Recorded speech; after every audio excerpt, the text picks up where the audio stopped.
Goodness gracious.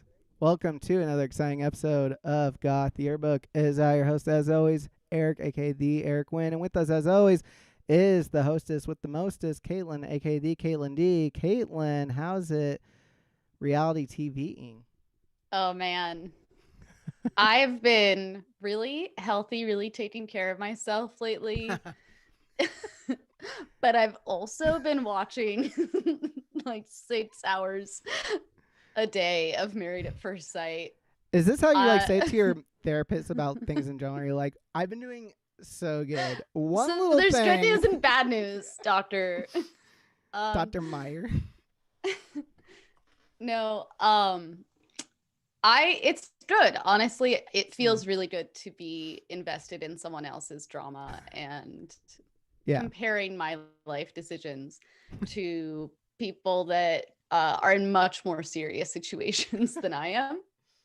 Because actually, I think this is like maybe when I'm gonna announce this. You didn't lead me to this, but I am moving away to an undisclosed tropical location. So I'm at Water Village. I can't confirm nor deny. But nothing is changing for, the average podcast listener. But if you're an LA homie, I do want to see you before I go. So hit me up. It sounds almost like dark. Like you're like, I'm dying. Yeah. I'm actually dying. Don't worry about the podcast. My replacement is.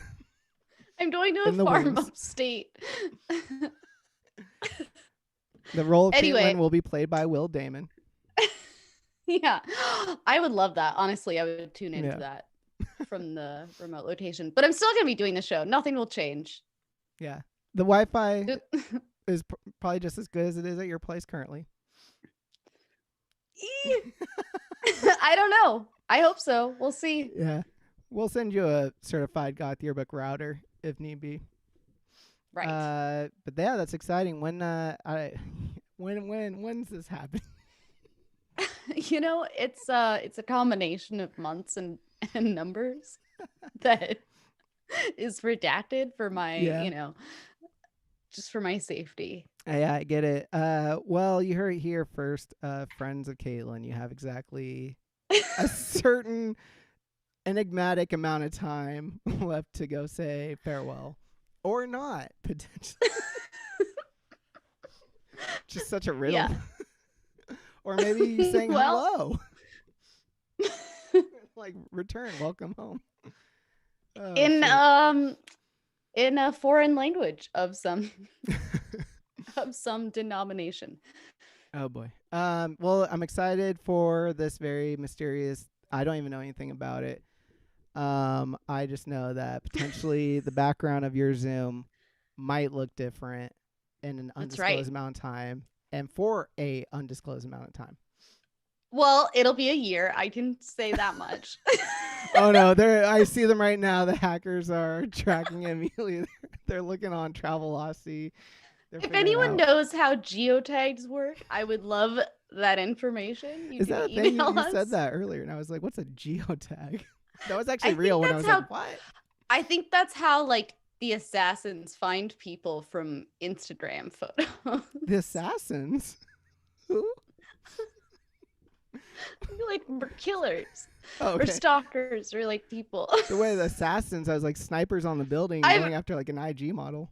I've already said too much. But my surroundings, my background will be a lot more gothic, so I'm excited about that.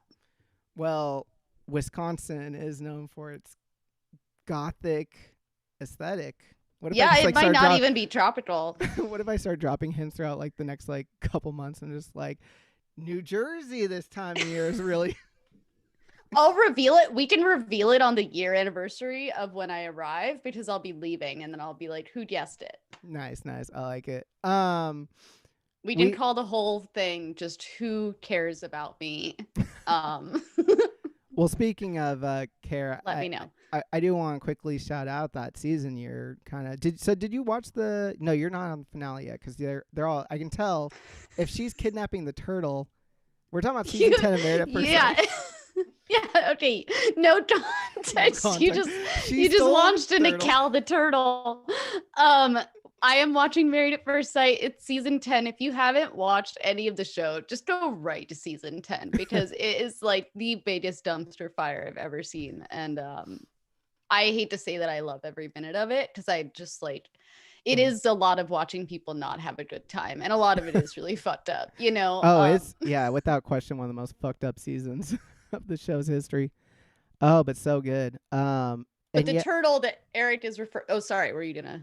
No, go on. I was going to get to the turtle. Are you going to segue into the turtle? The tortoise. The turtle.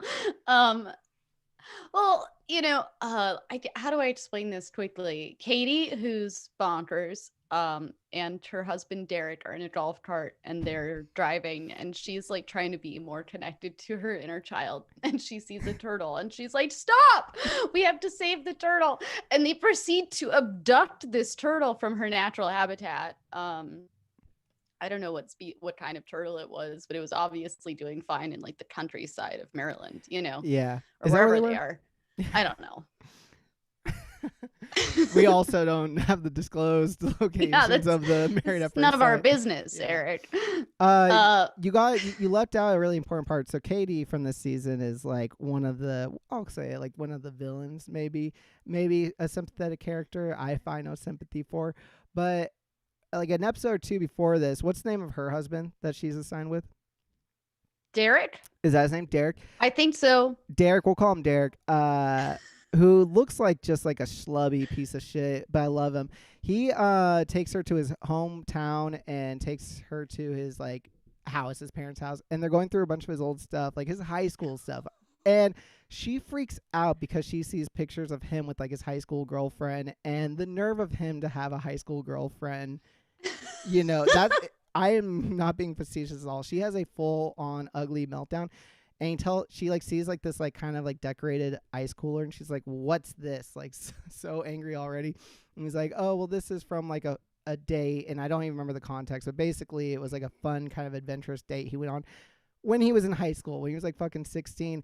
And so the whole reason why they're out on this golf cart, flash forward to this episode, is because she has been acting like such a little stink for like a week. And so he's like, oh, babe, like I stole us a golf cart because like I want you to like feel like I'll do dangerous things for you too. It's the saddest thing I've ever seen in my entire life. It's horrific.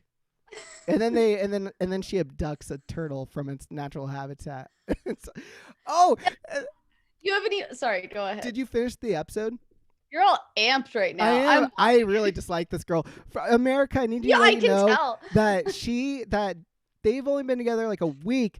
And they're having a cute little conversation one night where they're like, oh, what are like some dreams you have? And he's like, kind of just like, oh, you know, I always thought it'd be great if I could write like a Christmas song one day. And again, she has a full ugly meltdown and she straight up fucking looks at him and goes, what are you going to do when like we have kids one day? You know, are you going to choose me and the kids or are you going to choose that Christmas song? Oh man, Katie is no. Wild. I love listening to them talk about his dreams, because they wrap all of like the things that he talks about wanting to do, and it's like backpacking in 8 countries. I don't know why our entire intro is just this one. I know. Of Married at First Sight. One person, like, really. I keep defending her actions because I don't tap into my full Katie energy at all. However, there have been times in relationships where I find myself being a bit of a Katie when I'm emotional. Like I'll just get like all up in my head about shit and I'll know I'm being stupid. That's the difference though, is I'll know and she doesn't know. She's like, this is a nightmare. Yeah. And I'm like, he's actually being very nice to you. You know? Yeah. Do you did you finish this episode, the one where they're in Maryland, quote unquote? When they're in an undisclosed country location. Did you see when they were on the dock? No. I'm halfway through. By the way, these episodes are 90 minutes long. So is this fucking intro. I know that I'm rambling about a season from like 3 years ago. You are so on it. I don't know why. Shit. Anyway, we have really special guests on tonight. Let's let him in the room. I wish it was fucking Katie, man. I will bring her in wow, onto the show. That's so rude. No, I will bring her on the show just to like it'll be like the one and only time we do a gotcha style interview. I'll be like, welcome to the hell, ho. All right. Well, it's a good thing you're in the mood to fight because. Oh, good segue. Yeah. Do you have your intro planned out? I do. There we go. Well, no, I don't. Not with that good one. Telecommuting live from the four-ring. What do they call it? From the SmackDown center of the universe, we got the Hollywood hunk himself, Mr. Ryan Nemeth, aka once again, ladies and gentlemen, the Hollywood hunk. Good Lord, here he is now entering the ring. The ring, that's what they fucking call it. How's it going? Standing 6'7", I'm guessing, and weighing probably like just 230 of pure muscle. Wait, 6'7", only 230? That would be like. Yeah, I didn't go to fucking weights and dimensions college. I don't fucking know. I'm in the SmackDown Galaxy. Is that what you said? Yeah, SmackDown Central. SmackDown Central. Yeah. You gotta take the metro to get there, but yeah. There it is. That's right. I got my own room. Hell yeah. Welcome to first of all, welcome to the show. Thank you for coming on. Thanks for having me. In boxing, they call it a ring. Do they call it a ring in wrestling too? Yeah, it's a wrestling ring. Yep. It's one fewer rope than a boxing ring. Oh, I think. Okay. I think. I'm already. I don't watch real sports. I don't know. Well, so that's one question I have personally, which is here we go. Let's get into it. But boxing, wrestling is this like strange intersection of like art and sport. Yeah. So what was it one or the other that initially interested you in wrestling? Or yeah. Well, my family, my brothers and I, my dad, and sometimes my mom, we watched so much wrestling. We loved wrestling. Oh, okay. And the big company would WWF back then would tour to Cleveland a lot, so we would go to a lot of the shows, and we just thought it was like so crazy. What a spectacle! Just these crazy characters and just enormous people fighting each other. And I got into like theater stuff in college. I wish I would have done that younger, but had been an athlete, wrestled and played rugby and stuff. And there's something about being athletic and having part of your life be kind of like healthy and regimented. And then like for an event, like a game or a match, in this case, TV matches, and combining that with being on a stage and making a spectacle of yourself. So it's just exactly the blend of what you said, an intersection of those two things. And it's just my favorite. I've always thought, I did theater all growing up, and I enjoyed playing sports. I'll say privately, I did not actually like sporting events where it would be like a game. I guess they're called games, where like I actually had to compete with people and like there were parents there. It felt like if I did well, I was like humiliating other people, and then like Whoa. Yeah, I was like a whole thing, and then if I did badly, I would be humiliated. And then theater felt more like this, like you prepared for this one moment, and that moment, like everyone was on your side for the most part. Like most of the audience, at least in a theater, maybe not in a wrestling performance, but like most people are on your side. Booing Hamlet. What's that?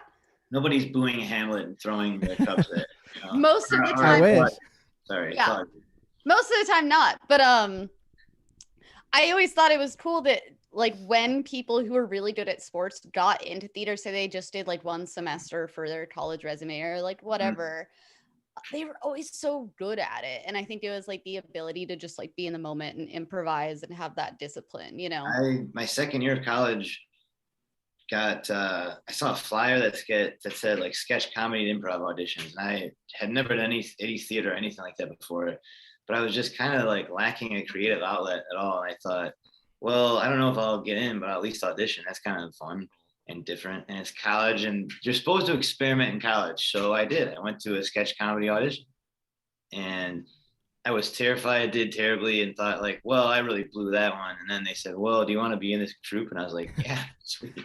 So I had to break through that one moment of, probably you've been over this since you were a child, I guess, or never experienced it at all. But I had no problem competing or doing, reading a project, like many different areas of being front and center, like focus of attention. But on a theater stage with someone saying, okay, be funny for 30 seconds. Oh my God, the scariest thing in the world was I turned beet red.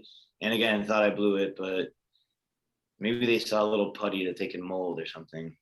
The Xavier University sketch team.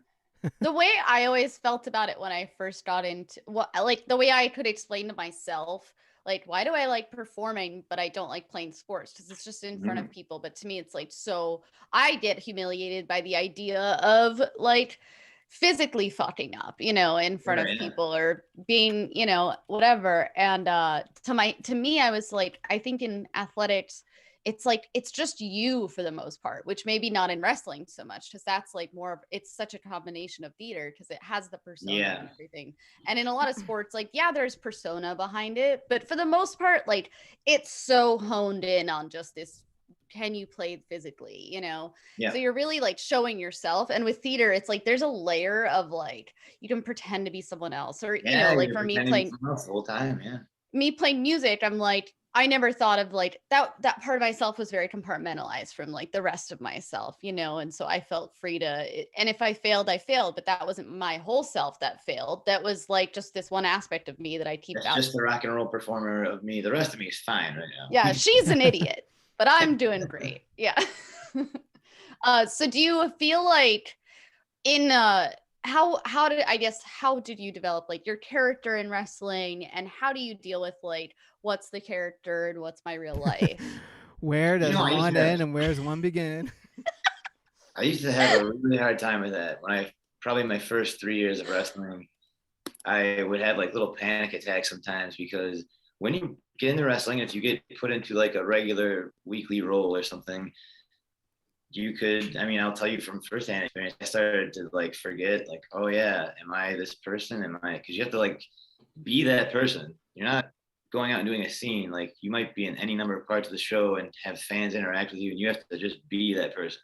And a little bit of that bleeds over into talking with your peers and your bosses, you know, like, no one thinks you are that person. You are, but like, you have to always have a little bit of that on you. Otherwise, you're just seen as an outsider, sort of. So I did start to have it would be like in the middle of the night when, you know, in the middle of the week, and I think, which one am I? Was I thinking as me, or am I thinking as the guy, you know? And that sounds probably so dumb to everybody, but I really did have those little panics. And we did a week-long tour in Chicago, like 2 weeks ago. It's so many events in a week. So we're just around fans all the time. And of course, they find out what hotel you're at, and they go to meet you and get autographs during the event. They'll see you wrestle, and they want to hang out at the hotel and try to catch you.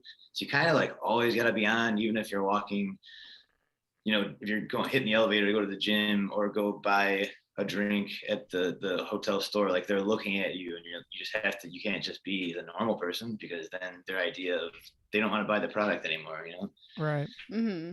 That must be so hard, because I know it's true for musicians, comedians, anyone who like performs on a certain level. Like, as cheesy as the phrase can be sometimes, like, you give so much of like that energy or this certain kind of thing on stage that sometimes it leaves you depleted for like the, you know, after hours, the walking around when someone encounters you. But for someone like you, where it's like there's like a persona that's really attached to it, it's like you have to have some level constantly there when you're being approached by yeah. And for some people, it's not so, like, if someone is such a cartoonish, out of this world character, obviously we don't expect you to be like an undead wizard walking around at the grocery store, you know, like, that, we understand that. Right. But mine is like not that crazy. It's just like a little elevated and tweaked a certain way. So like, it's hard. Like, I have to do that. I have to just be the Hollywood hunk when I see somebody. For the uninitiated, how would you describe the Hollywood hunk? What's this character like? The Hollywood hunk kind of developed before I got to AEW. I was doing independent wrestling shows, and I'd gotten a couple of years of acting out here under my belt, commercials and otherwise. And so I would come to the ring and just announce what I thought were the glorious roles I had, but it was like an extra on Jimmy Kimmel. And I would announce these with such pride, like, I was an extra on Jimmy Kimmel 3 times, you know? And they're just looking at me like, who does this fucking guy think that's not cool. You're a loser. Boo. And so when I went to AEW, I kind of just had carried that with me a little bit. And before I went there for the first time I ever went there, I got these new little shorts made with the word hunk on the back, because I was just messaging my friends there, and I was thinking, like we used to like in familiar close circles call me the hunk just because I was so adorable and younger than everybody. That was like the name they teased me with, like, oh, here's local hunk, whoever. So I just put that on my butt. I thought that'd be kind of funny just to make my friends there laugh. And I like that. And the owner of the company, first time we ever talk ever, he's like, all right, so you're the hunk, but like, what kind of hunk are you? I love it. I was like, I was trying to think. I knew he was going to ask me, so I was talking to my buddies. Are you scary hunk? Are you baby hunk? Are you? Was he chomping on a cigar? Like, listen, kid, what kind of hunk are you? No, he does not. Bring me pictures of Spider-Man. He's such a young man. He's so young. But he does want pictures of Spider-Man. Yes, regularly. He said, all right, so you're the hunk. What kind of hunk are you? And I just looked at him and go, Hollywood. He goes, Hollywood hunk. Let's go. Perfect. Let's go. It was like, that was a conversation at 3 a.m. after my first show there. And I thought, this place is the best. I love this. Oh, that's awesome. Did you know the word persona comes from... Lord. People do boo at Hamlet. Good Lord. We'll be near the end of this. I want to know where it comes from. Do you actually, are you going somewhere with that? I don't know why. How long is this show? I'm so sorry. Oh, all right. The word persona comes from Greek theater because they used to have these huge amphitheaters and the stage would be really small. And if you were way in the back, you couldn't see the actor's face. So they would hold up masks that had the expressions on them. So you knew if a character was sad or mischievous or angry or whatever. And we should do that, walking around every day. And that was called your persona, I think. Fuck you, Eric. I could not help myself. Oh shit. All right, whatever. I think no, let's go back to that Latin root. I wanted to have a deep conversation about roles we play. Listen, I think if people wore those around in daily life, it would make interactions easier. Yeah, I wouldn't have to look at people's faces without their masks on. Oh, see, it could be their masks. All right. Well, Eric, you have questions, or should we get to audience questions? Actually, since you hated my. No, I was being a dickhead. Ryan, I'm the heel, which perfect little segue here. You did write, make, and star in a movie recently. Obviously we do plugs at the end, but I do want to kind of get into that before we do the questions. What can you tell us a little bit about the movie? Like what's about? Yeah, I can tell you all about the movie. There's a time when I was wrestling, living in Los Angeles and doing a lot of independent shows around here, in the country, and wherever else. One tour in Australia, or 2 tours in Australia. Anyway, so I became really quickly aware of a few people I knew, mostly one person I knew from wrestling, was very close with. I don't know any way to say it, like this, hey, surprise, this guy is like abusing women and assaulting them and like doing all the bad stuff you can think of that I don't want to get into really. So I just kind of like separated fully from wrestling. I stopped doing business with that person. I stopped doing shows he was on, stopped wrestling altogether. I just thought so many people must know about this and be cool with it. This is like, I want to get away from this. It's so gross to me.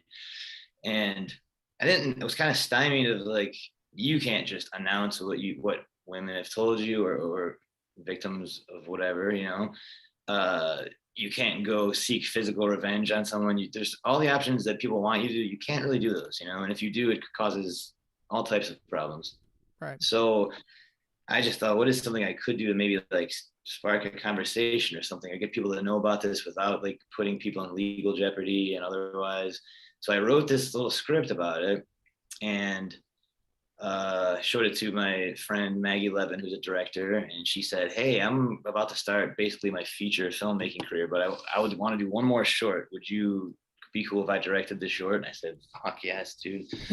And did a big giant crowdfunding campaign, raised the money for it with like basically the message attached to it, like, hey, I'm making a movie about this topic. It might get me blacklisted from wrestling, but something, I want to do something. And that just got massively popular with fans.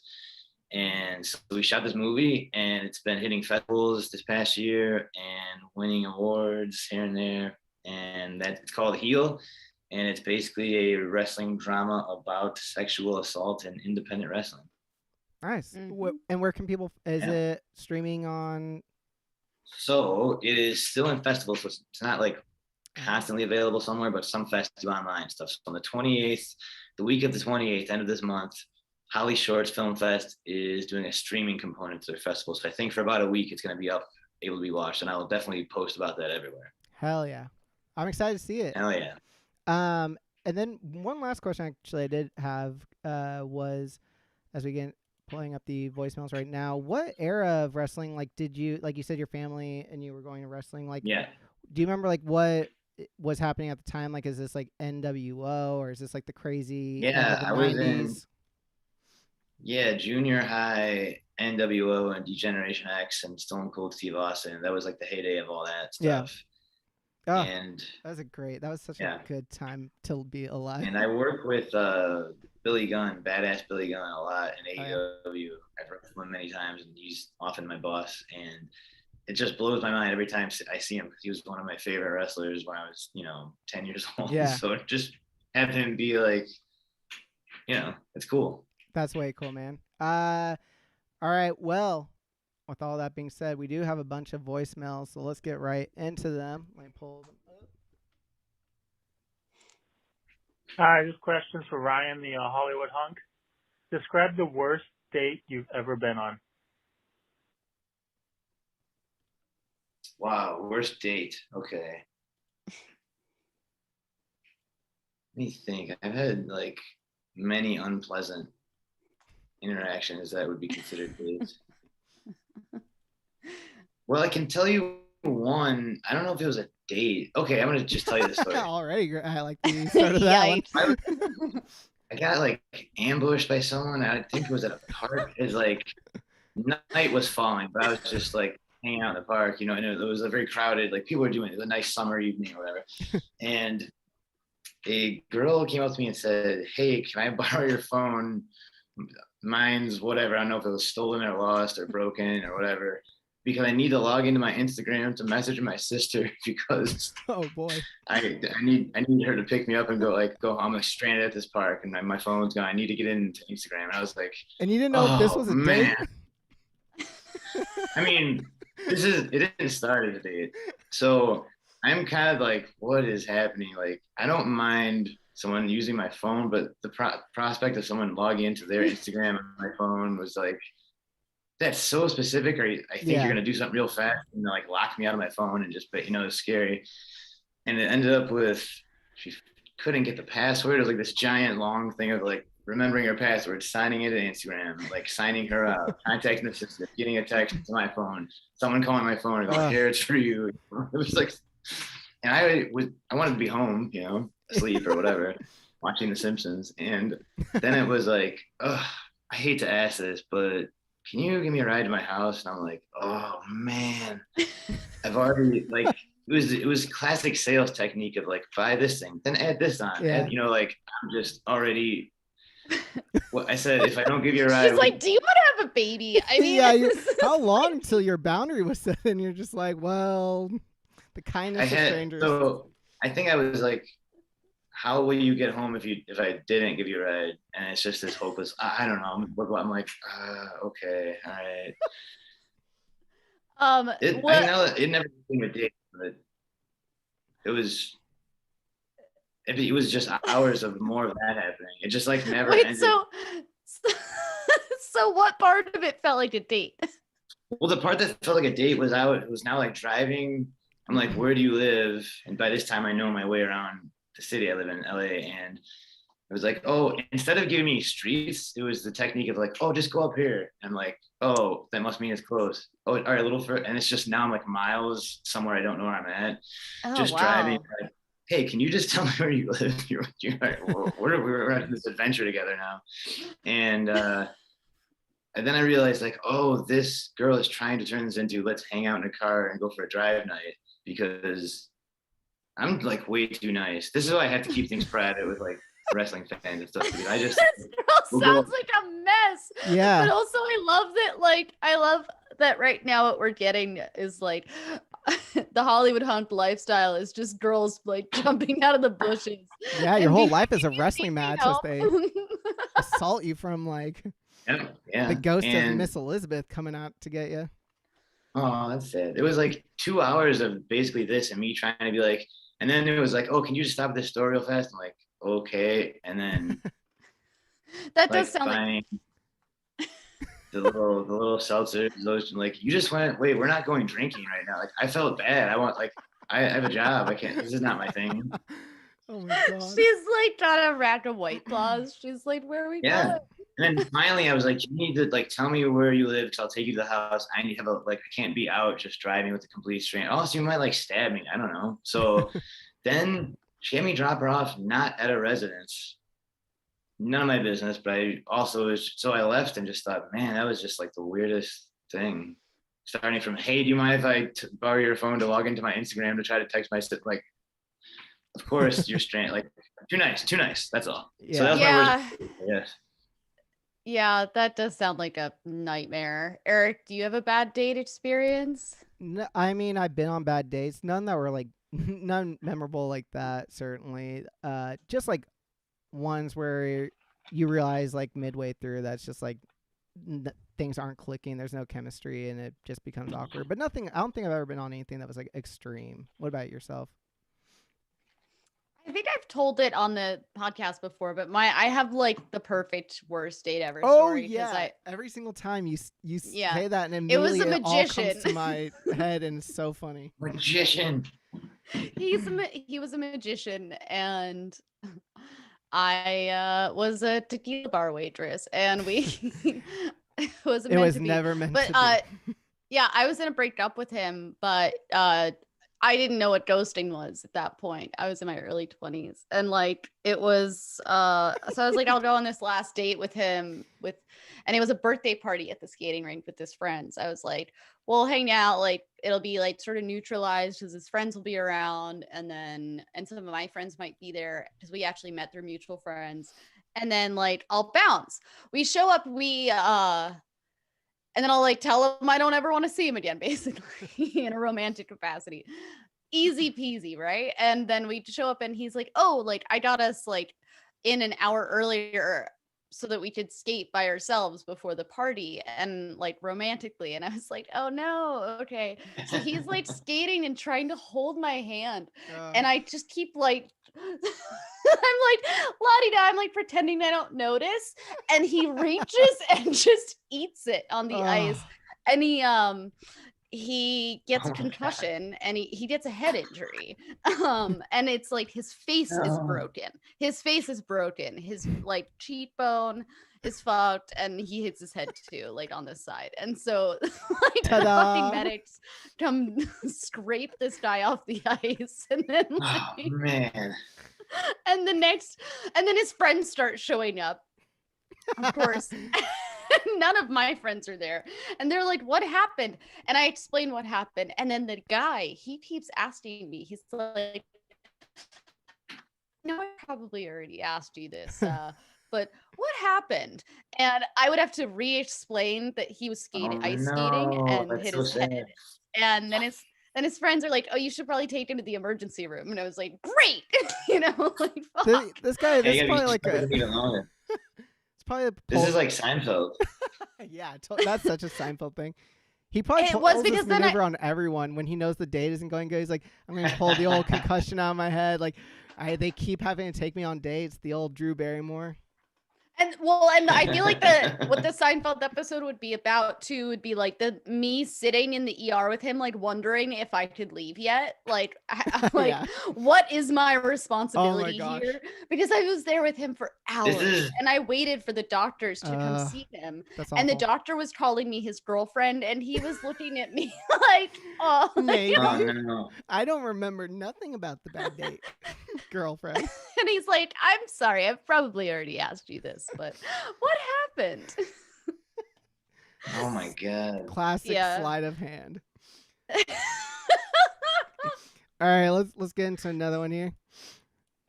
My question for Ryan Nemeth is, what was your favorite Met Gala look and why? Favorite Met Gala look and why?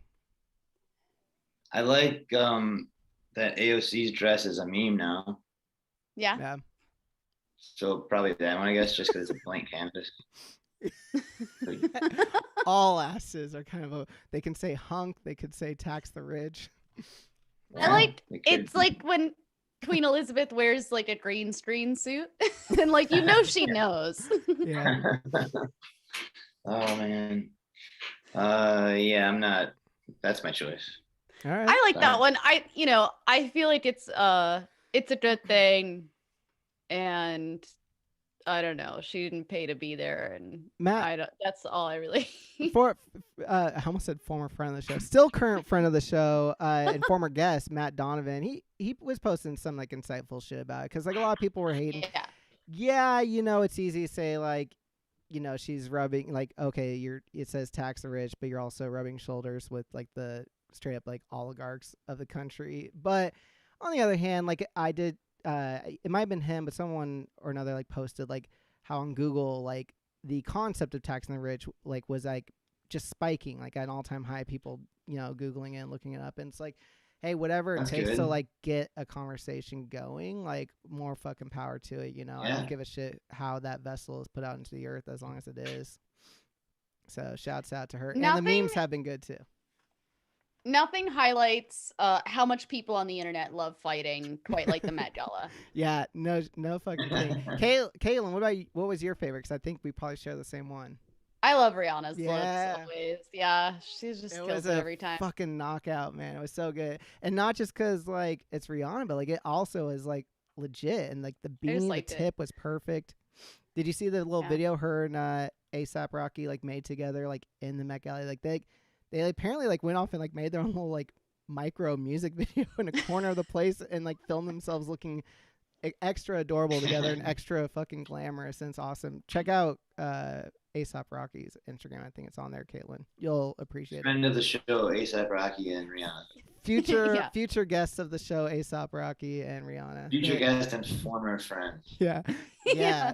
Very accurate. Okay, let's get into another one. Worst though. I mean, not to make it negative, but real quickly, do either of you have a worst? I don't want to be a hater, but Billie Eilish is one. Already. So hateful. I call them Billie Eilish and Henry Stylish. Stylish. That's good. I like that. I just thought hers was like, I don't know, like rip off Monroe in 2021. Come on. Yeah. But also that's just me being super bitchy about a really beautiful, young, talented woman. So they're all great. She looked great. Wow. I just wasn't like, I was like, cool. Shout out. I love the homie Elliot Page, but his like suit that was like 2 sizes too big. So it reminded me of myself, like my freshman prom or something where like I'm wearing like this like way too big zoot suit, and I'm like, and then apparently he like wore like a green flower because like the whole suit was, I guess, kind of like inspired by a look Oscar Wilde had done, is what I read, something like that. But Oscar Wilde's was like a carnation, and Elliot Page's was literally like a cheap looking like rose that someone like spray painted like neon green. It just everything about it looked very like, I don't know. It reminded me of myself every day of my life. So in other words, with a spray painted rose. Yeah. All right, let's we got another. I feel like your next therapy session, you gotta bring this up with along with your hatred for Katie and what that's all about, because I haven't seen you so passionate about something in a while. Katie really hits Katie, we cannot. All right, no. Just play the next voice. For Ryan, I was wondering, since you look like a member of a boy band, what is your favorite boy band? What's your favorite song by that band? And can you please sing 30 seconds of it? 30 seconds. Thanks. Man, I don't know if we have the licensing to do 30 seconds. You can. We'll get shut down. But boy bands, wow. Favorite. I mean, I like the song "Bye Bye Bye" by NSYNC a lot. It's classic. Classic. And that was the time period when you could watch the making of the video, and you saw like how they were hanging the strings. Man, that was fun time. That was so fun. Good. The TRL era. Yeah. But that was that was the boy band. I think I was too young to know what New Kids on the Block were until like after the fact. So I think I don't. They're not even in my like list. I think, but so I think I have to pick them. All right. And the song "Bye Bye Bye" was a great video. Hell of a video. I can't sing that legally. Maybe just the dance silently for the next 30 seconds. And look very sad. There was one part of the dance they're hanging like this, and he would go like back down. I love that part. That was great. And then the classic, bye bye bye. Bye bye. Oh, sorry. On that one, like they really like leaned back. They were like, oh like, yeah, crazy. That was like pre-Matrix movements. Yeah, for real, it was. Damn, good. NSYNC was my first concert. Oh no shit. Oh, that's cool. Very excited. I had metallic jeans on. Justin was gonna fall in love with me. What Hey, my college girlfriend went to an NSYNC concert in Cleveland, and for some reason they did a photo of the concert and the crowd, and she's like on someone's shoulders, like going crazy, you know. And that is like on a plaque framed and hanging up at her parents' place, like on the wall in the place of honor. I think it's so funny. Wow. I would, that's a proud moment. I remember when I went to the Spice Girls reunion tour concert when I was like 19 years old, and I had never seen them when I was a kid. And I was like 11 when Spice Girls were huge. So I was the exact who they were reaching, I was like, girl fucking power, man. And so when I was 19, I like got my friends and I tickets to this concert because I was moving and I was so excited. And like the day of the concert, I had 104-degree fever and I still went. No. I just took like 3 shots of vodka, got in that car, and I was at the concert. And I threw up before they started, but I had a great time. Kaylin, do you have a particular favorite boy band or boy band song? Oh, NSYNC for sure. Song. I would have to there was I think there's one called Space Cowboy, obviously very influential to me and my album Deus Ex Machina. Just all of No Strings Attached. I love that record. I still have a burned copy of it with the fake CD cover on the CD art that I printed, and it was out of alignment, so it's a little bit off. Yeah. You still have that? Holy shit. I do. Yeah. They did a great Christmas album. They all had to do that contractually, I'm sure, and theirs was great. Man, they have some good holiday tunes. They had that one that was kind of like their rap, where it was like, "Here we go, one more time, everybody," and they go, "NSYNC has got the flow," which is just oh man, that's really something. But my personal favorite boy band song out there, Backstreet Backs, and I still remember the countdown all week on MTV for the release of the video, which was them at a spooky manor, and they're running around the manor whoa. Classic. It's a fucking classic video song. Shouts out Backstreet Boys. You're also a future guest and future friends. All right, we got another one here. Hi, this is a long-time listener, first-time caller. Really, really big fan. I actually have a question for the Hollywood hunk. It's obvious that he's a ladies' man, and the women, myself included, like what they see on the screen. And so I was wondering, hunk, what has been the biggest heartbreak you have ever experienced? Go get him, Hollywood hunk. They're all the same, and they're all the worst. Yeah. And but then when you have a heartbreak, that's when everything cool happens, because that's, for me at least, every major thing I've ever done has always involved getting dumped by somebody first, because then I feel like, great, I have no roots in this situation or town or whatever the thing is. All right, I'll go do something else then to get revenge, to show you how great I am. And that's not to really be negative, but revenge has fueled many of my accomplishments in life and decisions. And I think all the heartbreaks are the worst. And for me, it's like hitting a trampoline, oh, this sucks, I'm so sad, boing, all right, fuck you, Yeah. Was there ever a breakup that you were like, this is not the trampoline, this is just me plummeting down into the abyss, though? I guess the first one, like as a teenager, the first time you get dumped, like then you think, because you don't know, it's never happened before. This is brand new territory. So I think that's it. The world is over. I'm 17 and my life is completely shattered. Like there's nothing left. I'll never love again. Yeah, right. And it's like you're in love, you're going through puberty. You don't know what you can barely walk. You know, what do I know? So yeah, that one kind of felt hopeless, but man. Heartbreak. Good for you. Heartbreak when you're a kid, like it hits a little different for sure. As an adult, it just like it's existential. You gotta go to therapy. It's like sure, yeah. But when you're a kid, like you put so much more like romantic. You still have like a little bit of like the whimsy of the world. So like everything feels so like paramount and like magical. So even like I still feel like that. Romantic. That makes sense. I could see you still feeling like that. It's good.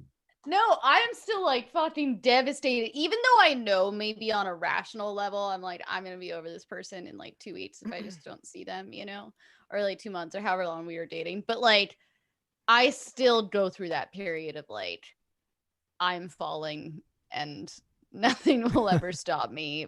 And I will reach the center of the universe through the gravity of my there pain. is no trampoline. The part of your brain that does know the little rational thing, I think teenagers straight up don't even have that. So like, it's only the other part. I mean, I think physically that will come later, you know, like the logical part hasn't even appeared yet in a teen who gets dumped. So it is just like pure earth is over, my life is over. I live in a black hole of sadness. If you're just joining us, Hollywood hunk Ryan Nemeth on the show describing the anatomy of teenagers. We welcome him to the show. No. I mean, the brain anatomy. Eric, why? I can't help myself. All right, let's get into the next one. Hey, man, I just want to say I really love your work, and I want to know, what's your favorite pre-workout? Thanks. Nice. I think that was a put-on voice. That sounded fake. Yeah, I was going to say, I think that one might have been... I don't know. Maybe that was someone trying on their own wrestling persona. I think you guys just got pranked. Do you have a favorite? Do you have a favorite workout? Yeah, I have a favorite pre-workout. Pre-workout. Isn't that like a smoothie or something that you have? I usually involves caffeine, so I like this. There's a canned, like supposedly a healthy energy drink with no artificial sugars and whatever. And it's called the A-Shock, I think, but it's flavored like a orange-sicle. Oh shit! And it tastes good. It tastes like an ice cold, refreshing, melted creamsicle, and it's so good. I love it. It's called Aftershock or A-Shock or something. But yeah, orange creamsicle flavored, so good. Damn. Love that. All right. And how strong is this as the caffeine content in that thing? Because most of them will fuck me up like 4 full days. I have one right nearby. I'm gonna grab a can of one. Meanwhile, I was just gonna say, when I was in Thailand, I just thought it was funny because they had energy drink. They would have like Monster energy drinks, but there were literally amphetamines in them. Oh my god, hell yeah! Whoa. Fuck so this is the one the cab drivers warned me. Oh shit, yeah. Even that adrenaline shock. That can kind of looks like a 90s boy band like album cover. Say? It does, doesn't it, with the A? So it says it has 300 milligrams of natural caffeine. Whatever that means. Sounds like a Green lot. tea, maybe? Anything in the hundreds sounds like aggressive. Does it do its job? Yeah, when you asked that, Eric, do you know how to measure caffeine? Fuck no. No, not at all. I don't even know. Now I feel like I'm deep in the weeds. I'm like trying to... On a scale of want to eat. That was good.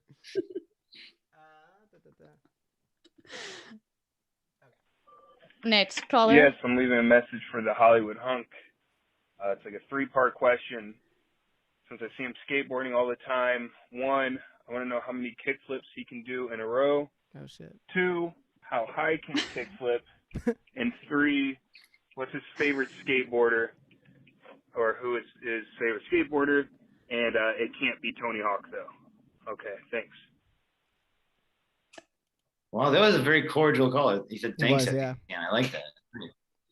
I don't know. He also told you who you couldn't like, though. What'd you say? He also was like, you can't like Tony Hawk. Yeah. There's a lot of rules to that 3-part question. All right, so I've like kind of averaged it out and tested it. I can land about 1 out of every 10 kickflip tries. So I can't, maybe 2 in a row, but basically it's me just trying to get one. And how high can I kickflip? I think the highest probably was just not as high as I can ollie, definitely like whatever this is. I don't know. A foot? Not very high, maybe a foot, but like maybe less. And favorite skateboarder, if I can't say Tony Hawk, I would say Liz Armanto. She skated in the Olympics this year too. I think she is my favorite. And yeah, that's the whole question, right? It's not Tony Hawk. Sorry. Cool. All right. I don't know much about skating, so I got nothing. Neither. Who back in the day? Oh man, I was just trying to think of who my favorite was. Andrew Reynolds used to be my favorite when I was young. Yeah, Andrew Reynolds was great. I loved all the Piss Drunks guys and like all those Baker Boys and all the like people who were just kind of like, because when I was a kid I was like really into punk and like getting fucked up. Yeah. So I loved all the skateboarders who were like all doing that as well. And it's like funny because like now I myself am a clean man, and like all those guys are as well. Like Andrew Reynolds has been like clean for like 10 years. And it's like we all made a realization at a certain point, but back then it was hilarious. We do have a bunch more voicemails. I do want to do a couple of the written in ones so we don't ignore them either. Someone wants to know, what was your first gimmick? My first gimmick, I guess that probably means in wrestling. Yeah. That was my first persona, which was hot young Ryan Nemeth in OVW in Louisville, Kentucky. I wrestled there for like a half a year as hot young Ryan Nemeth. What year was that? That would have been 2011. And the reason is because I was a younger brother of someone who used to wrestle there like 5 or 6 years before my older brother, Nick. So I would be called young Nemeth a lot because a lot of the older people there knew him more than me. So, well, where's young Nemeth? And Jim Cornette, who some listeners may know as like a very controversial wrestling figure, screams everything, has a very deep Southern voice. He would scream at me, young Nemeth, you know, like, cause I was just in training. He'd say, when am I allowed to use you on TV, young Nemeth? You know, and I would say, I don't know. And like I would have to ask someone. But I started going to the ring announcer and I said, hey, would you start announcing me as hot young Ryan Nemeth? And she said, am I supposed to? And I said, yeah, I asked. They said you're supposed to, which was not true. I just wanted to try to change my name. And when I heard her announce that, I was just laughing so hard and thought, like, is this how wrestling works? You kind of just like lie to someone for a second and like see, and that's how this whole industry works, you know? That was just my first discovery of that part, just acting as if. So I was very boring. I was just a good guy with muscles and a handsome face. That was it. It was very boring, but that was hot young Ryan. That's how I became prom queen. I just told the DJ to announce that I was prom queen. Announce that I'm prom queen.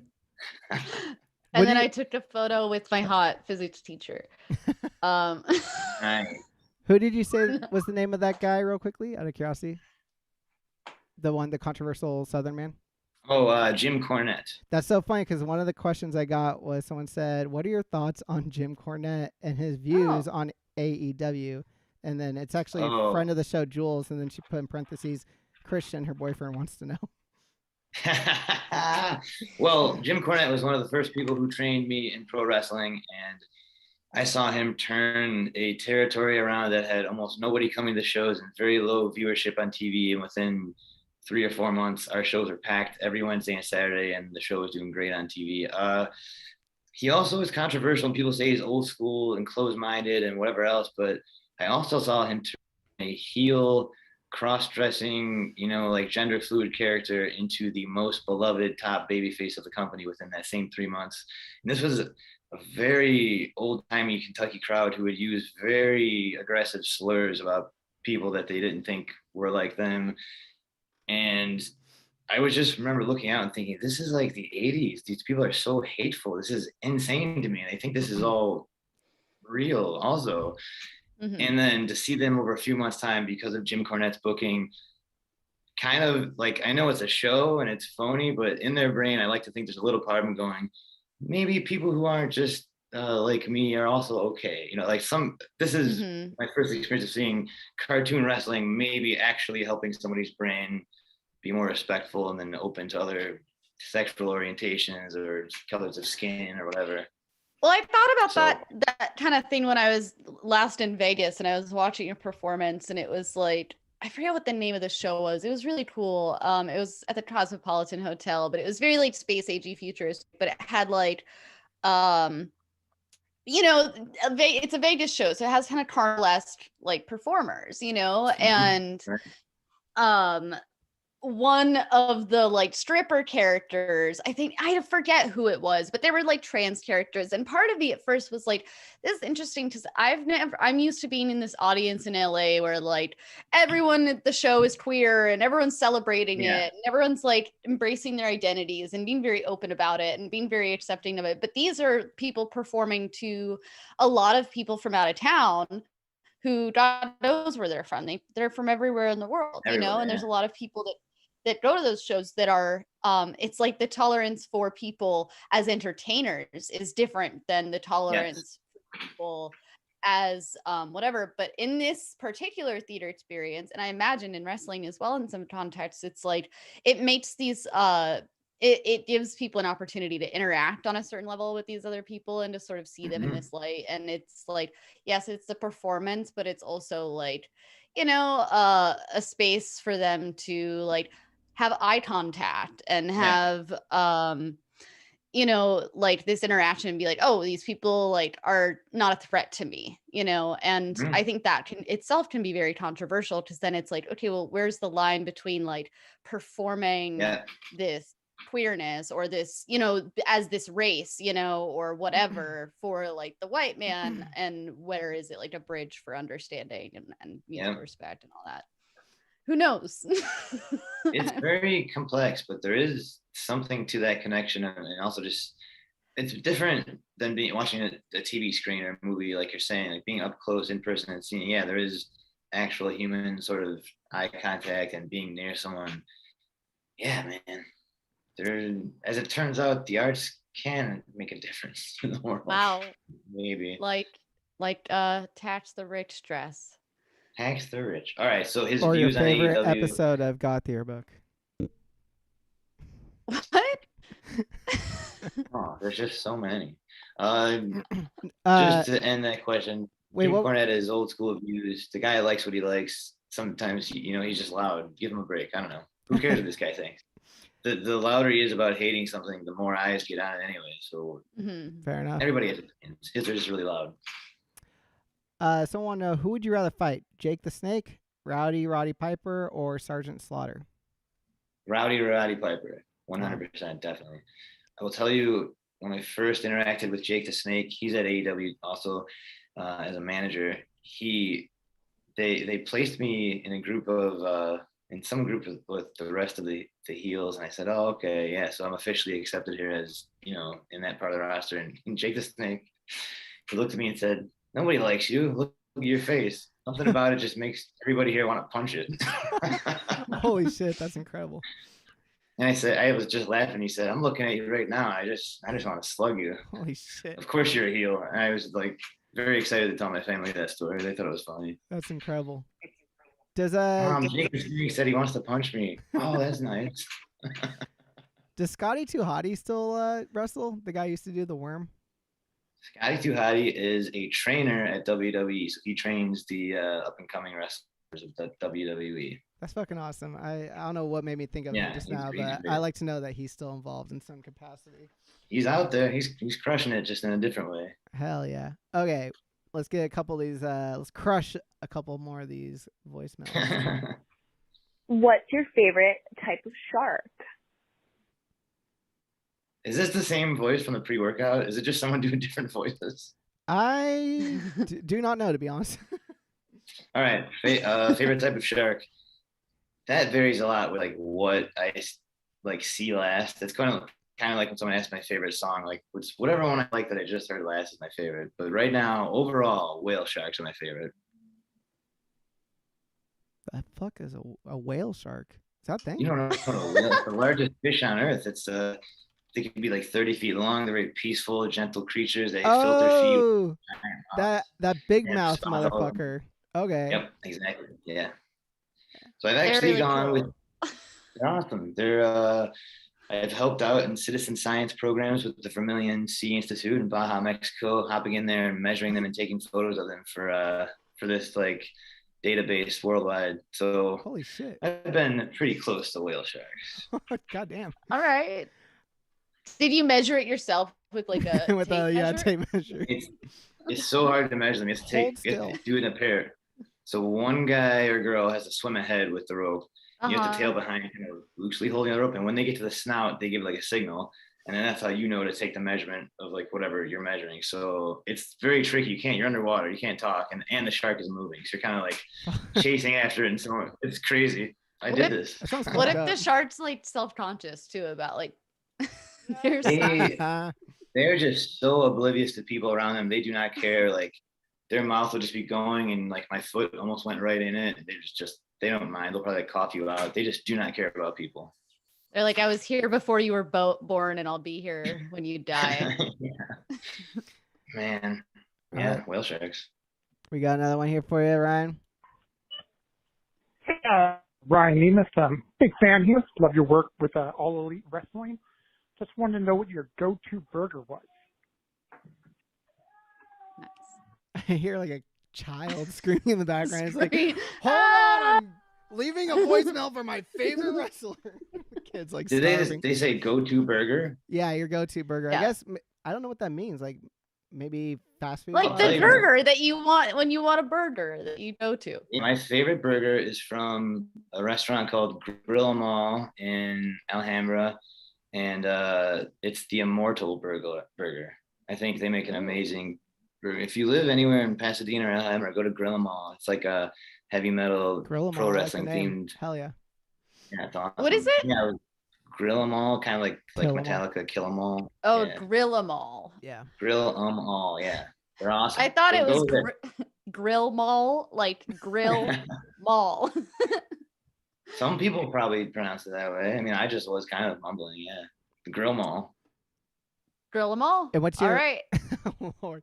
And what's your go-to there specifically? The Immortal Burger. I did try the D. Snyder and it had peanut butter and jelly on it. It was so good, but the Immortal is my fave. Nice.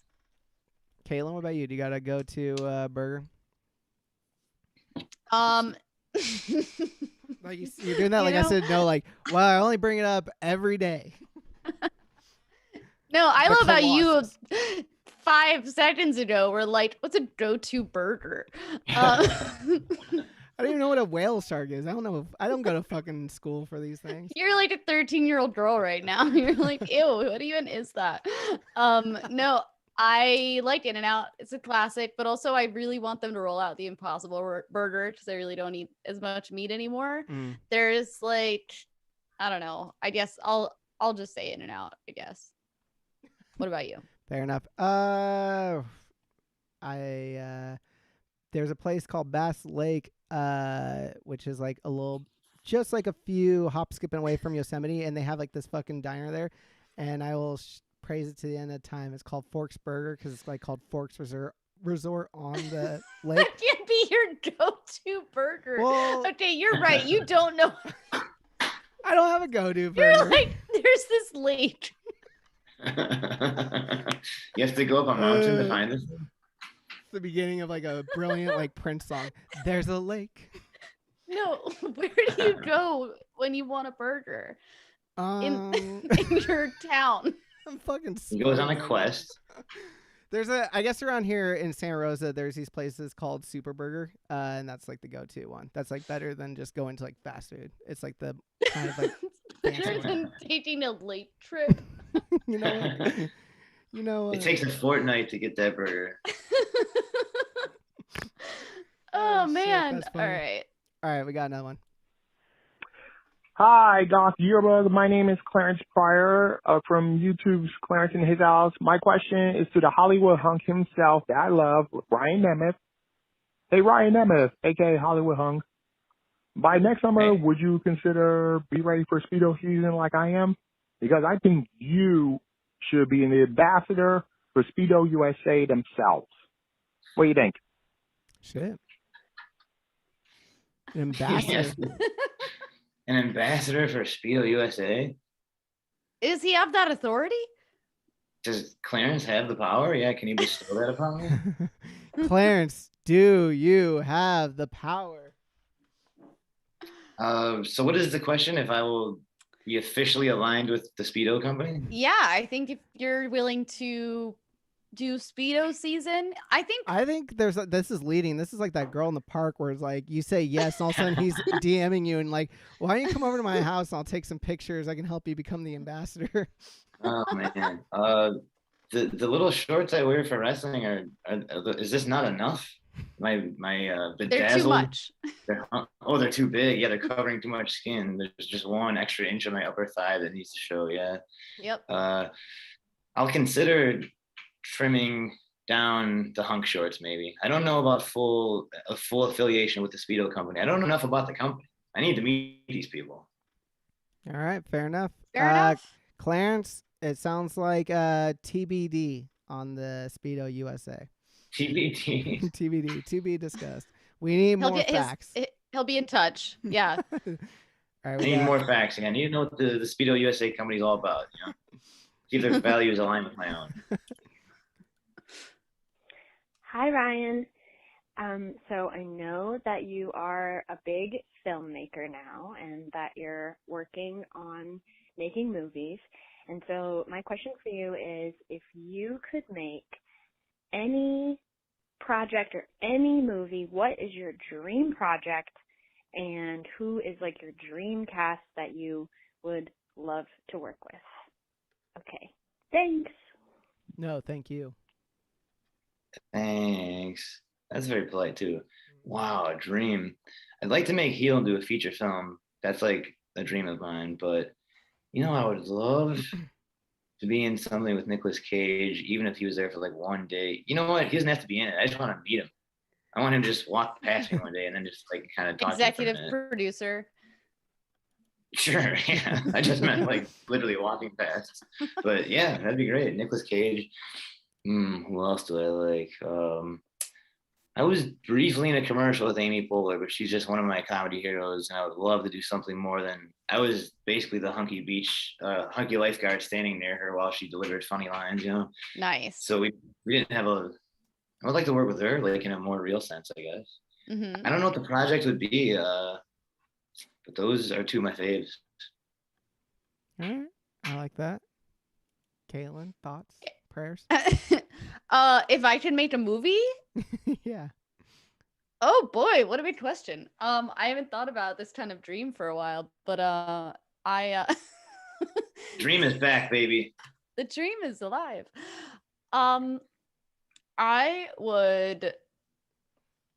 It's hard for me to not say that I would just do whatever Ewan McGregor seems to be into this year, and he could carry on whatever role he wanted in it, and I would pretty much be flexible on that.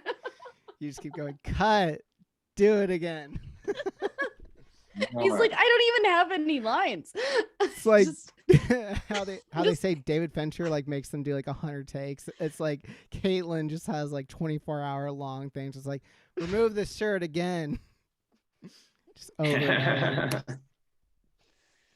Yeah.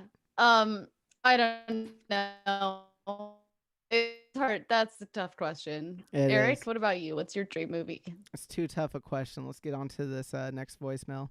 This is whoa. Just too hard.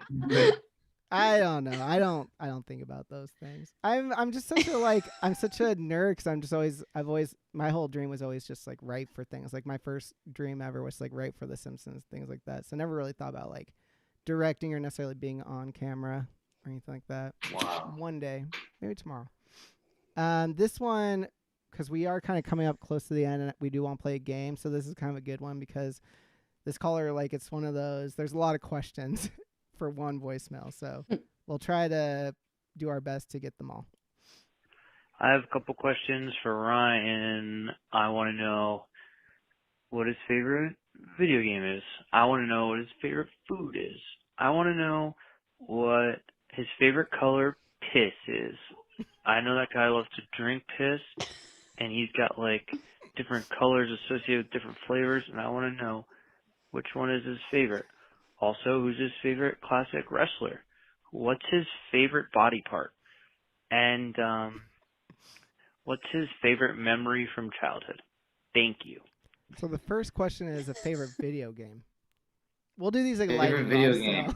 lightning round style, yeah. Oh man. As a child of Mortal Kombat, as a grown up who doesn't really play games, I only play this on the Tony Hawk Pro Skater, the new version, the new remastered one. Who do you play as? I play as Lizzie Armanto. Who? Sorry, I didn't catch it. Lizzie Armanto, my favorite skater. Well, sometimes it's Tony Hawk. You know what? We go between those two. All right. Favorite food?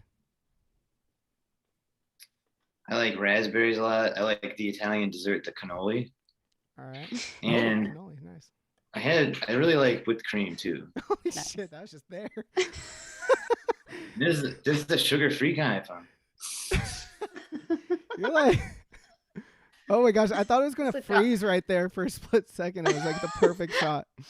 The cream. Yeah, your screen froze for like a split second. I was like, it's like Carrot Top over there. You keep pulling out like different foods and like drinks. And stuff all around me.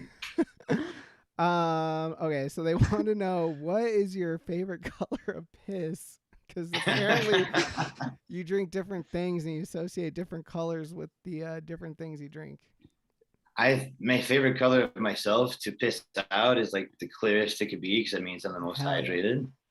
But my favorite color, like maybe if there's a case of someone who had to pee in a jug in a car or something, and like you see like, hey, I just had to pee, it was an emergency or something, I think bright yellow is so funny. I think it's so funny when someone turning and be like, hey, like you didn't see them all. Yeah, like this happens all the time. And then they finally turn and you're like, hey, look, I had to pee. In my life, I've just seen so many bottles full of piss, and I think the funniest one, if you see one that's just a really well hydrated like bottle of piss, it just looks like water, so that's not funny. But if it's yellow, you're like, haha, that's pee. Okay. Yeah. It's always a bummer when I see like on the street just like a water bottle. It's just like brown water. Oh no, what is that? Ryan, I keep spying you. I think you're like taking swigs of like a gallon of water. Is that correct? Yeah, I'm trying to get hydrated right now. I have Pedialyte mixed in with a gallon of water. Yeah. How much water do you try to hit a day? I try to get over a gallon. Sometimes I know that if I don't do that and I'm flying back and forth for wrestling shows, I get really dehydrated and I get massive headaches. So I have to like really be on top of that. Oh, Pedialyte helps. All those electrolytes. Yeah. Nice. Dude, Nicole Kidman swears by drinking a gallon of water a day just for like skincare and health and all that. Hell yeah. That's my girl. Well, she's who got me on. Or at least she did in like 1999 in People magazine one time. Now she's just like, I just gobble up all those stem cells they bring to my mansion. I'm just kidding. Yeah, now it's exclusively about fetuses. Yeah. So okay, so then he wanted to know, Feti? who's your favorite classic wrestler? Feti. Sorry. My favorite classic wrestler is Andy Kaufman. He's my favorite. Oh, nicely done. Love it. Good choice. What's your favorite body part? I don't know. Like butts, I guess. He likes butts. And then finally, your favorite memory from childhood. Favorite memory from childhood is Christmas Eve night as a little kid, being at my grandpa's house with the fireplace going and everyone kind of hanging out with like a little like old Christmas record playing on a record player. Damn. Love that. With you know, the warmth and family around. That was like the one night every year where it felt like, yeah, this is awesome. You know, it's ups and downs the rest of the year, but man, that always felt like perfect. And it never lasted. At some point, you gotta grow up. Andy fucking Williams over here with the classic Christmas party. I love it.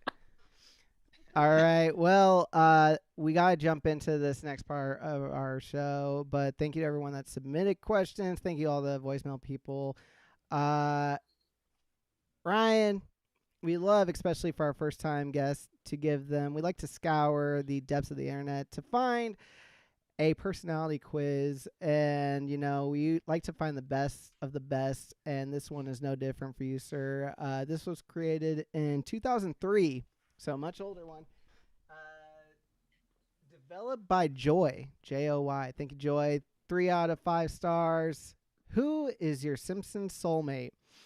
And then below it says, which yellow skin character owns your heart?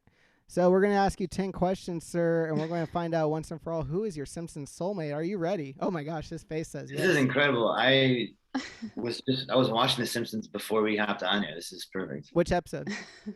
It was the episode in which I never saw originally. I only have seen in the past couple of years, which is there's so many episodes that I am a lifelong viewer, and I'm still surprised. It was the episode in which they go to Italy and find Sideshow Bob as the mayor of a small town in Italy, and it has an Italian family and everything. A classic.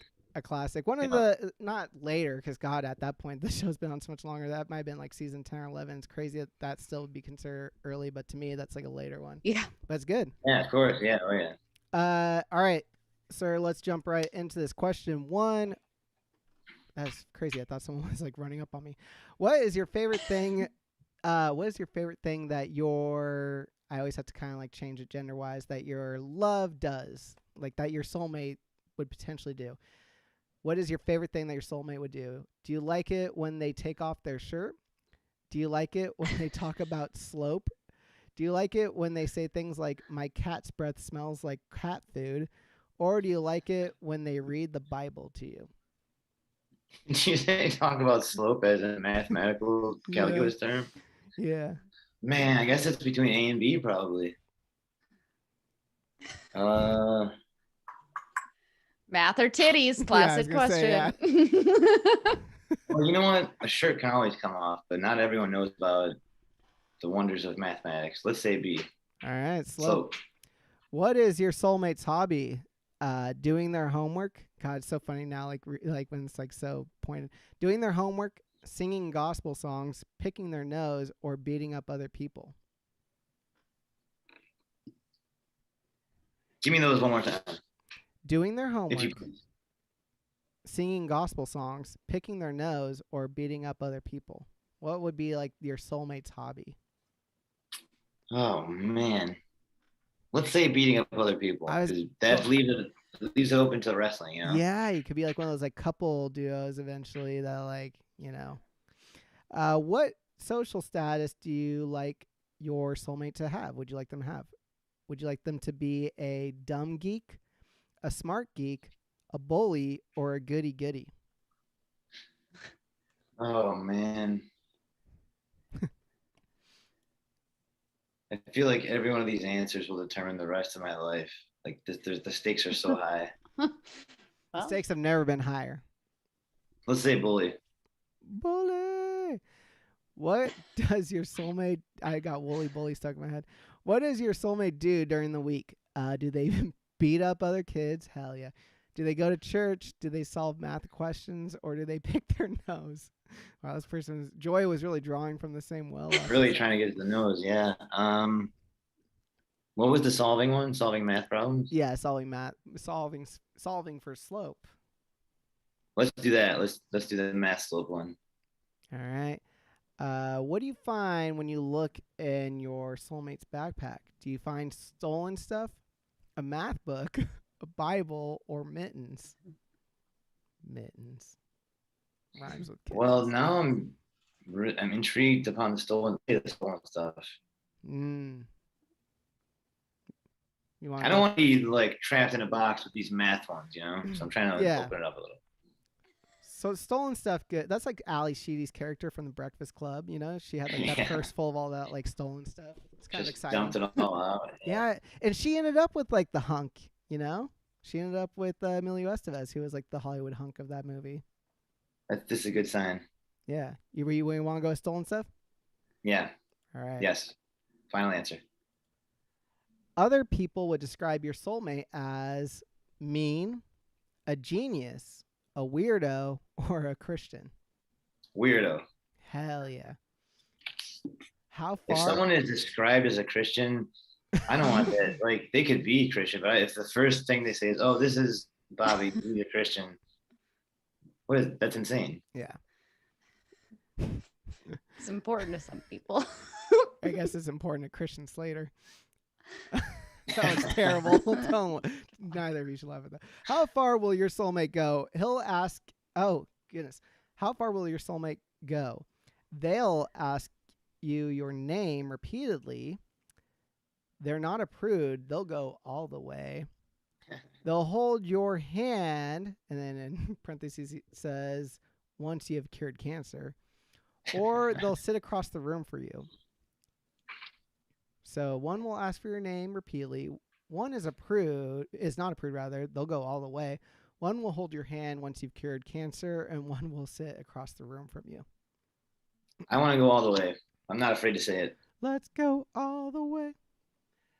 How does the school board feel about them? They wish that they didn't shove so many kids in lockers. They love your soulmate. They just nod and smile, or they only know that they prefer Sunday school. Man, really in this Christian thing. I like the nod and smile one. Just kind of coasting by. Okay, who are their parents? Are they friendly neighbors of yours? Are they a duo of scientists? Is their parent a lazy cop? Or you don't know who their parents are? Ooh, let's not know. Yeah, the dream. Who are their friends? This is the last question, by the way, so we're getting here, folks. Who are their friends? Other bullies, their brother, a smart kid with blue hair, or they don't have any? They have to have friends. We got to rule out D right away. All right. Smart kid. What was it? The blue haired one? So, a smart kid with blue hair, their brother, or other bullies? One bully is enough. Let's say the brother. Let's go with the brother. That sounds okay. All right, we're going to calculate the totals right now. All right. Whoa, what? This is, you didn't even, okay. The test never lies.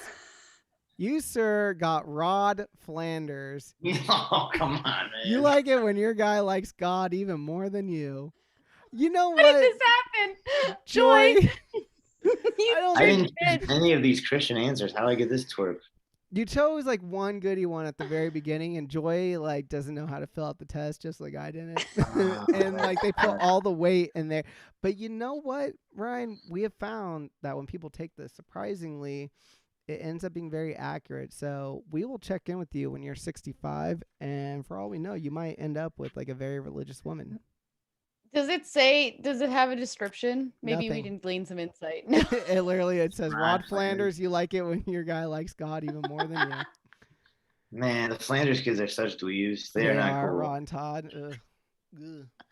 Well, man, Ryan, I'm sorry to end on such a dour note, but hey, you know, true love finds ways, and here on Goth Yearbook, we don't shake our head at that. No, sir. We like to say that. All right, fine. I guess I'll marry Rod Flanders, a fake person who's a kid. I'll marry. Yeah, no problem. Thanks, Goth Yearbook. You're welcome. Well, hell yeah, perfect. Thanks, Goth Yearbook. Thanks, Goth Yearbook, for ruining my life. It's like instead Yeah, of like before and isolate afters, that it's like after and befores. It's just like after we find all our former guests and they've all like their lives have gone terrible. Like thanks to My friend Goth just Yearbook. texted me, did my question go through? And I don't think it did. That's sad. Sorry. we got a lot of We questions. did. We didn't have time for all of them. So maybe we'll have to have you back on. Yeah. Sure. Tomorrow morning, let's get right to it. Let's get through these. Goth Yearbooks People in need the the morning. questions answered. Well, Goth Yearbook before hours. yeah, early AM, kind of like those like Christian, like, you know, the 700 Club. Rod. Yeah. We this is unfortunately we are all out of time, sir. But before we say goodnight, we do like to end the show with plugs. If you'd like to kind of guide people to your stuff. Sure. Thank you, Goth Yearbook. I have the same name on Instagram and Twitter. It's RaiRaiNemNem, which I think is fun and playful. And follow me there. That's it. Everything comes from there. I don't think I knew. Okay, Caitlin can obviously attest to the fact that I'm not the best at like paying attention to things. I don't take in details that much. Blah blah blah. When it comes to like IG handles, I rarely do. Like I just kind of like once I associate the person's name, my eyes kind of like I black out. I'm like, yeah, that's them. I had no idea that that's what your IG handle is, and yeah, that is adorable. Right. Thank you. Yeah. Thank you very much. I like it. Well, I real quick, I think there was maybe just a very small earthquake. So if I'm a little disoriented, that's why. Wow. Also, maybe there wasn't. Do you ever feel like sometimes in LA you just don't know? Or Yeah, I guess, last night I thought my whole building shook, but I think just a fast car drove by. yeah, it's like Yeah. sometimes it's just a dump truck driving past. It was only I like don't the know. first shake and like nothing else ever came, so I thought it wasn't an earthquake. But for that second, I was like, "Oh shit!" Or I'm like, am I just like tired? You know, like I thought I just saw stuff on my desk shake, but maybe it's just me losing my mind. Anyway, this worked out really well. We are so happy to finally have you on. And I don't know, do you have any final parting words for our fans, for your fans? You gotta treat the oceans, with respect in regards to whale sharks and like all. It's a delicate ecosystem there, so just be cool, And I would definitely come back on this show. It was a delight, a true delight. Well, we'll find a way to get you back, sir. Once again, thank you for making the time finally come on. We were very excited that we could make this happen. And yeah, we'll have you on again. And Caitlin, as I always say, thank you for being the co-host with the mo-host. I'm going to say good night, y'all. Good night, y'all. All right, good night. Peace out. Goodbye. Bye.